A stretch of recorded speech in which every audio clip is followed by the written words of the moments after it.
శ్రీ గురుభ్యో నమః. నవరాత్రోత్సవాలు ముగింపు దశలోకి వస్తున్నప్పటికీ కూడా మనకు కొన్ని ప్రశ్నలు వినవస్తూ ఉన్నాయి. అదేమిటంటే శుక్రవారం నాడు నిమజ్జన కార్యక్రమాలు ఎట్లా చేస్తామనేది ఒకటి. తర్వాత మేము 9 రోజులు అనుకున్నాం కాబట్టి ఆ రోజు హడావుడి అవుతుందేమో, మేము చేయలేమేమో, కాస్త ముందుగా చేసుకోవచ్చా? దాదాపు ఇలాంటి ప్రశ్నలన్నింటినీ కూడా మనం నవరాత్రోత్సవాల ప్రారంభంలోనే నివృత్తి చేయడం జరిగింది. అయినప్పటికీ మళ్ళీ వినవస్తున్నాయి కాబట్టి మరొకసారి స్పష్టపరిచేటువంటి ప్రయత్నం చేద్దాం. అయితే ఇక్కడ శుక్రవారం నాడు గణపతిని నిమజ్జనం చేయడం అనేటువంటిది ఏదైతే ఉంటుందో అది శాస్త్ర సమ్మతమైనటువంటిది, సంబంధమైనటువంటిది కాదు.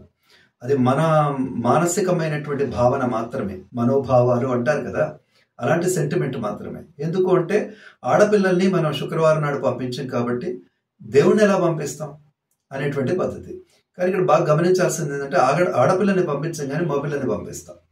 గణపతి మగపిల్లవాడు కాబట్టి ఆ విధమైనటువంటి ప్రశ్నకు అర్థం లేదు. తర్వాత రెండవది ఏంటంటే అన్నిటికంటే ముఖ్యంగా మీరు గమనించాల్సింది ఏంటంటే మీరు ఏ రోజు పూజ అనుకొని ఏ రోజు నిమజ్జనం అనుకుంటారో ఆ రోజు పంపించవలసిందే. దానికోసం మళ్ళీ మీరు తిథివార నక్షత్రాలు మీ సొంతంగా మీరు కల్పించుకొని మీరు లెక్క పెట్టుకోవడం అనేది శాస్త్ర విరుద్ధమైనటువంటి విషయం. తర్వాత ఇంకొక ప్రశ్న ఏంటంటే 9 రోజులు అనుకున్నాము కానీ వీలవ్వట్లేదు, ఈ లోపలనే నిమజ్జనం చేసుకుంటే తప్పు కాదు, పాపం కూడాను. ఎందుకోసం అంటే మీ ఉద్దేశంలో గణపతి విగ్రహం మాత్రమే అనుకుంటే నేనేం చేయలేను. కానీ మనం తీసుకొచ్చాము, ప్రాణ ప్రతిష్ఠ చేశాం కాబట్టి ఆయన ఇక్కడ ఉన్నారు అనుకుంటే అప్పుడు మీ భావనలో మార్పు వస్తుంది. ఇలాంటి ఆలోచన రాదు. ఉదాహరణకి ఒక పెద్ద మనిషిని మనం తీసుకొస్తాం. అయ్యా మీరు ఒక వారం రోజులు తప్పకుండా మా ఇంట్లో ఉండాలి అని బలవంతంగా వారిని తీసుకొచ్చిన తర్వాత ఈ లోపలే మనకేదో అర్జెంటు పని పడేసి ఒక 3 రోజుల తర్వాత మీరు వెళ్ళిపోవాల్సిందే, మిమ్మల్ని ఉంచుకోలేము, మీరు తొందరగా బయలుదేరండి అంటే ఎట్లా ఉంటుంది?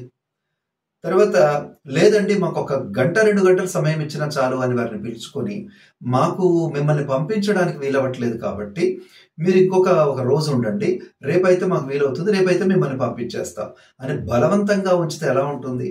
అది ప్రేమకు చిహ్నం కాదు, ద్వేషానికి చిహ్నము, నిర్లక్ష్యానికి చిహ్నం అని అర్థం.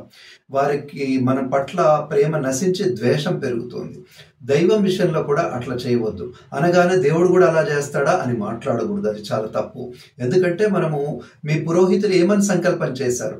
త్రయాన్నికమన్నారా, పంచాన్నికమన్నారా, నవాన్నికమన్నారా, అంటే నవరాత్రుడు అన్నారా, లేదంటే పంచరాత్రుడు అన్నారా, సప్తరాత్రుడు అన్నారా, ఏమన్నారు? సంకల్పం చేసే రోజున ఒళ్ళు దగ్గర పెట్టుకొని సంకల్పం చేయాలి. తప్పకుండా ఆ నియమం పాటించాలి.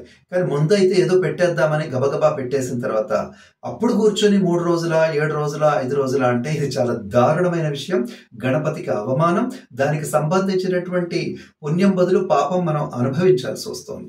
కనుక మీరు వీలైనంత వరకు శాస్త్రాన్ని పాటించడానికి ప్రయత్నం చేయండి. మీ స్వంత నిర్ణయాలు, అనుకూలమైనటువంటి విషయాల్ని పక్కన పెట్టండి. ఆ పెద్దవారిని, గణపతిని పెద్దగా తీసుకొచ్చి ఎలా అయితే పూజ చేశామో ఆయన్ని అదే భక్తి భావనతో అదే పెద్దగా, అదే గొప్పవాడిగా పంపించేటువంటి నిమజ్జన కార్యక్రమాలు కూడా శాస్త్రబద్ధమైనటువంటి పద్ధతిలో జరిగేటట్టు చూసి గణపతి అనుగ్రహాన్ని పొందవలసిందిగా ప్రార్థన. జై హింద్.